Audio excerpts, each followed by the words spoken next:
My Skinwalker encounter story happened on the Navajo Res. I was living there at the time of my encounter, and it terrified me so much I had to leave. It's a very scary situation, not for people with weak hearts or feeble minds. As you know, I'm from Alaska originally, and have lived most of my life there until I moved down south to Arizona. That's where I met my wife. She's actually part Navajo and has lots of family up there on the res, in the northern section of New Mexico. We took a liking to it, and at the time moved up there, just outside of Farmington, New Mexico. For 6 months or more, everything was just fine, moving into our new home. But then things began changing. It all began with some weird sightings of coyotes. I thought nothing much of it at the time, but as things continued to progress, more and more strange happenings were appearing everywhere. When my wife and I would go into the backyard, we'd see hairs hanging in the trees, feathers lying around everywhere, and these weird-looking paw prints left behind. These things alone were not so strange or necessarily frightening, but what really got me freaked out was one night, while my wife and I were sleeping, I woke up at about 3 in the morning, and to see this person standing over our bed, dressed in a black robe. This person turned around, staring right at me for a few seconds, then vanishing into thin air. It looked like a dead Native American, with paint on his face. After that, I began checking everything from outside before going inside, to bed, making sure nobody was anywhere. My wife and I were terrified by this sighting, but figured it was just a ghost, or something. Now, fast forward in the late fall of 2007, right after this thing appeared in our bedroom, just as it began getting dark. A lot of strange things began happening in the house. Like our Jack Russell Terrier got really sick with something it had never had before, and then died while we were at work one day. The house would always be freezing cold, even when we turned it up the heat to 80+ degrees. All of our food would go bad. Worms would be crawling in and out of it. It was disgusting. It's like we were plagued by some sort of poltergeist. We heard this constant tapping on the front door every night for about 2 weeks straight. Then all of a sudden, it stopped. That made me feel relieved. I thought whoever or whatever had finally left us alone, so I can get back to some sort of normal routine.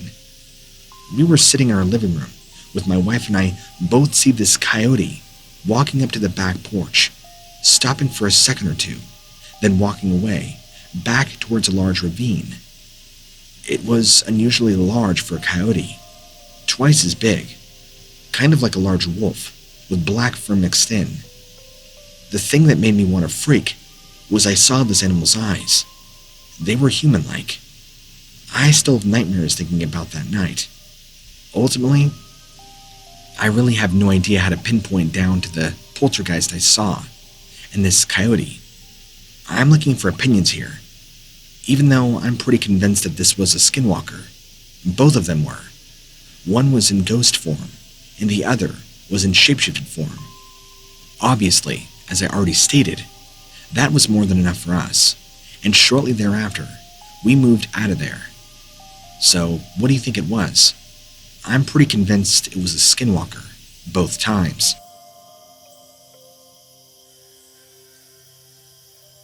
Hi. Back in 2013, I had a strange encounter with something I can only describe as some kind of skinwalker. For the sake of this story, we're just going to call it an anomaly. It all started one evening while my family and I were heading to visit Area 51 in Nevada. We were having fun on our road trip. Then, we felt this weird sensation, like someone was watching me, but nobody else seemed to notice anything. As soon as that happened though, everything changed. The desert started to get really dark. The sky went all weird, almost like the sun was night. It was very cold, and all I could see was what looked like shadows coming closer to the car we were in. As soon as they got really close, it seemed like time stopped for a second, and everything froze. This is where things got even more strange. Creatures came out of nowhere, out of the darkness, running up to our car, pressing their faces against the window, making everybody scream. The car was stopped to a halt. There was no indication of what these things were, or any specific characteristic about them. They all just looked ugly, distorted, and weird. The only other word I can use to describe them is emotionless. They didn't even seem alive. Have you ever seen Silence of the Lambs? You would probably know what I'm talking about when I use the term emotionless. After some time, we were all so terrified. I told my wife to slam on it, and she flew down the road.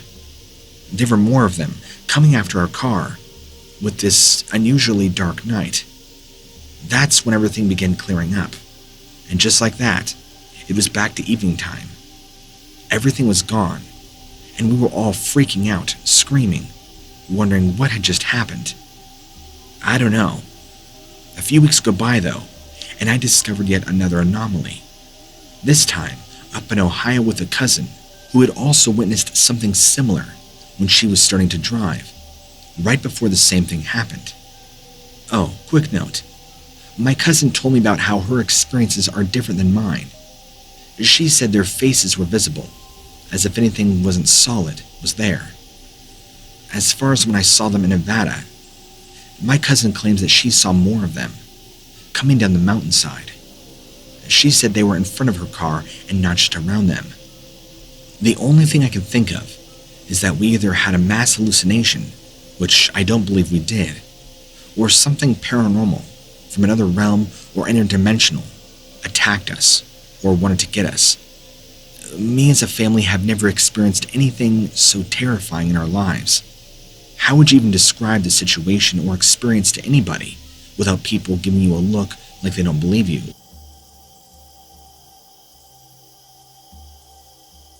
On a back road at night here in Nevada, I saw something I can't explain. I'll start this story off. I'm pretty open-minded. Yes, I believe in God, but I don't really like talking about my sighting on purpose. See, me and two other friends randomly decided to go out one night. So, we're driving around. We went down a back road that we had never been out there before. We drove for a while. It was dead silent. Then, right as we passed an old rundown house with a white trailer behind it, something crossed the road right in front of us. It moved incredibly fast across the road at what seemed like 10 feet in front of our headlights. It was very strange. You could see a human shape very clearly move quickly from left to right. Not running, but almost more of a jumping kind of motion over the ditch next to the road. Before we saw this thing, I was very skeptical about the existence of skinwalkers. We were all kind of worried to turn around. You never know what could be back there. So, we drove a mile or two down the road and were still pretty freaked out, but trying not to think too much about it. A few minutes later, and we go into a curve and slow down. That's when we see something on the other side of the road, from left to right, almost at the same place where we first spotted, well, whatever that thing was that we saw. As gross as this thing looked, it reminded me of some sort of giant rat that walked upright. I don't know. What killed the thought is the fact that we had all seen it well in our minds and will almost never forget it. It kind of held its arms below its knees, like how a primate would walk. When we saw this thing a second time, it stopped for a solid 3 seconds, then bolted back in the direction that it came from, which made us feel better about driving off and not turning around, just to see if something was behind us. Now, we still don't know exactly what these things were, but my friends and I have come up with some pretty good theories. My first theory is that they are outcasts from the Navajo tribe who have gone mad, and now are on a hunt to do revenge killing of some sort.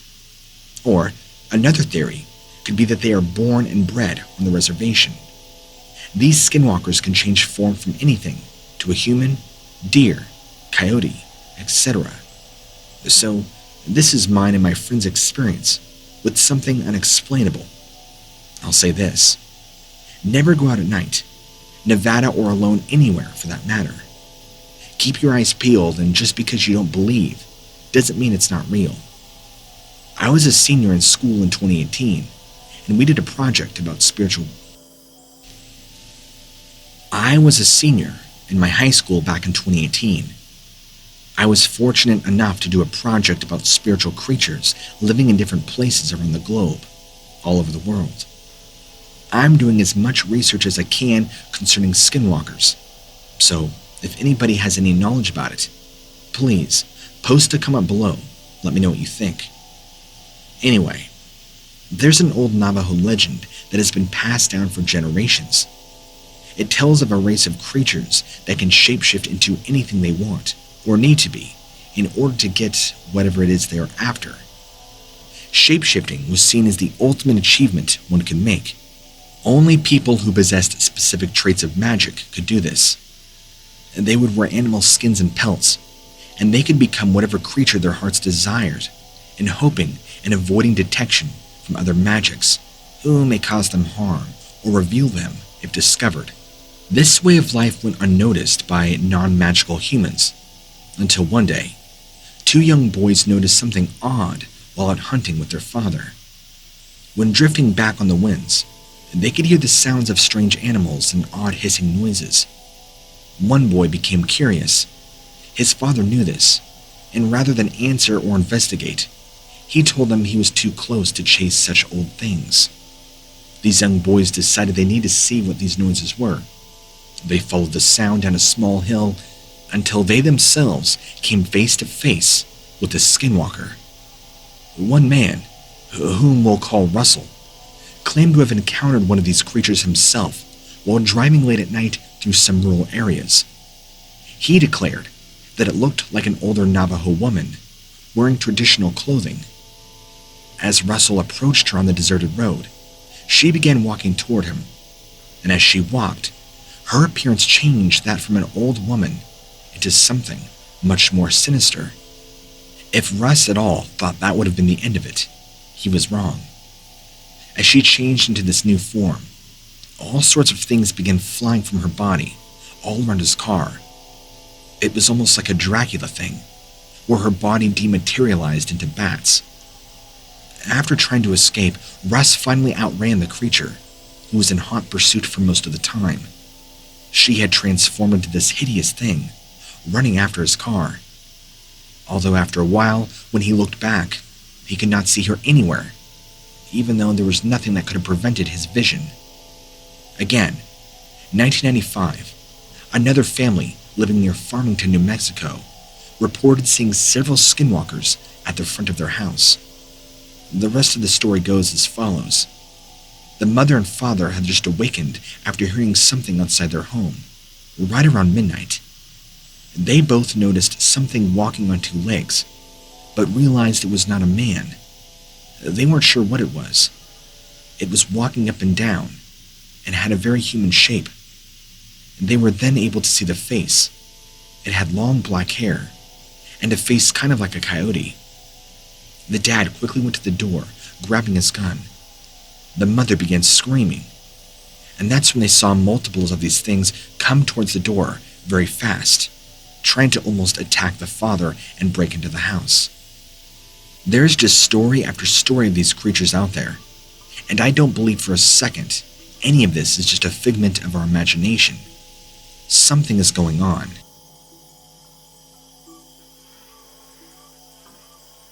I was born and raised on a reservation in Nevada. This is very true and very terrifying at times. Years ago, my mother told me that when she was little, her brother had told her to go play in the other room, so she did. Apparently, she had seen the spirit of a coyote with her mother outside. She was told later on that was just the spirit of her grandmother who had passed away years before. She had asked her brother how he knew about this, and he said that nobody told him. Years later, the mother told stories about seeing strange spirits lurking around the house at night, under the light of a full moon.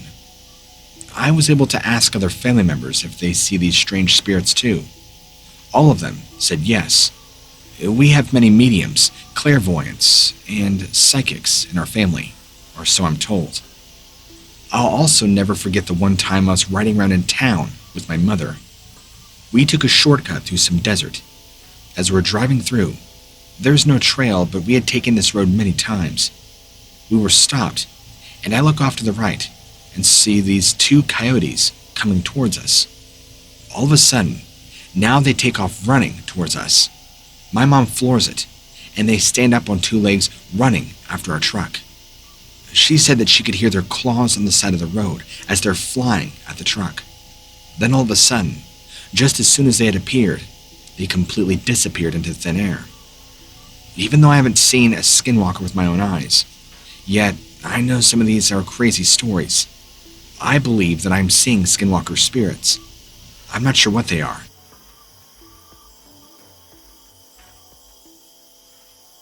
I've been reading up on the subject of skinwalkers now for many years. I'm still not really sure what to believe, but it's given me material for many campfire tales. One story that is true and happened just recently actually is that an old ranch hand was working by himself when he saw this strange being come out of some trees near an old tool shack. The person shapeshifted into a coyote, then back again to a human form as it came towards. He went inside and locked up. Hours later, the boss man came back in his truck with a friend who was some kind of Native American shaman or something. They wanted to know if he'd seen anything strange. Hours earlier, they had been out in the hills searching for some missing cattle and had found dozens of mutilated ones with strange symbols carved into them. That's when they suspected that it could be some sort of witch doing these killings. The boss told me after hearing that story that he does believe there are good Native American witches out there who help fight these bad witches, but it has to be a personal mission from within their hearts to do something like that. The one commonality among all these stories about skinwalkers is how they all state just how powerful they are. It seems impossible at times and makes you wonder how they could even be real. I know it's hard to believe, but the stories are coming from all over the world. So something has to be going on that cannot be explained by logic and reasoning alone. From the sounds of things, these beings are deeply embedded into a Native American culture as we speak.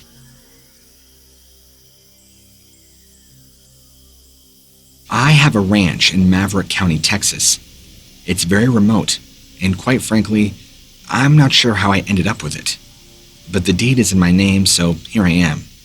Let's just say it occurred from a little family mishap. Last year was the first time I'd ever actually been down there. Prior to that, no one had ever lived on the land for years, and it was very overgrown. Lots of trees and brush and God knows what else. But you couldn't see any of that from a satellite. I mean, we're talking dense vegetation.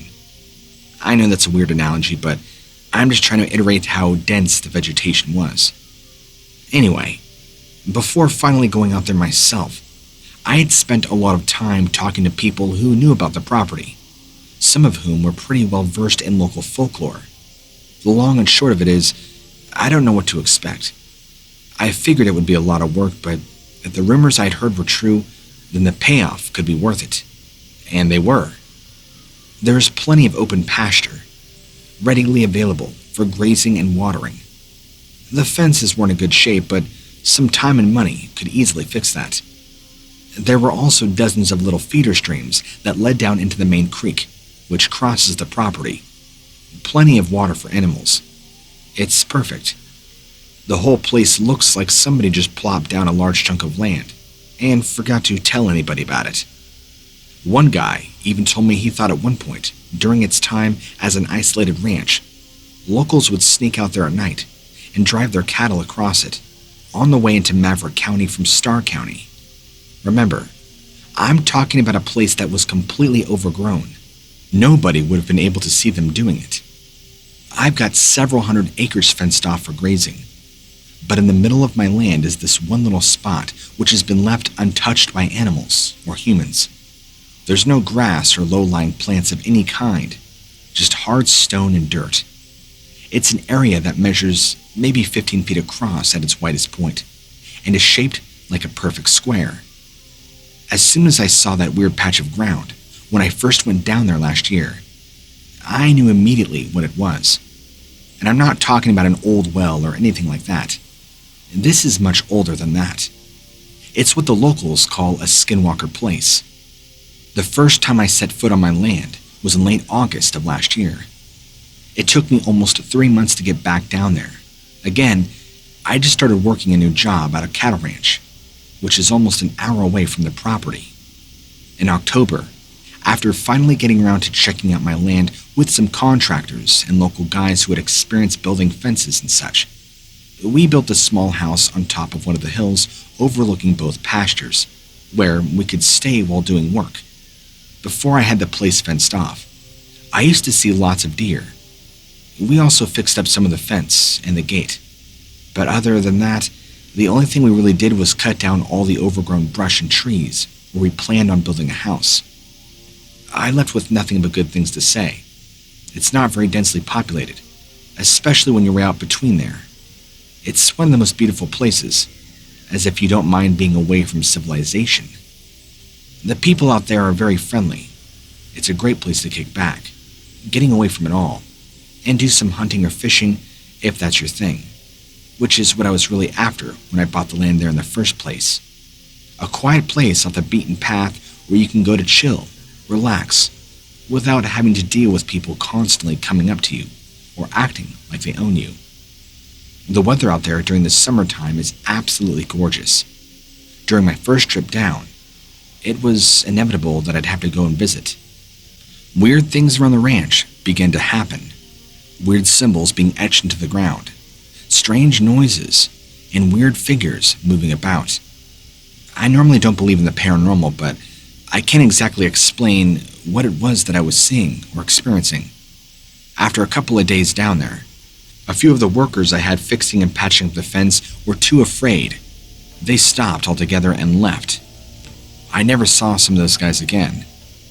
I decided to rough it out and try to get more men up on the ranch, but same thing.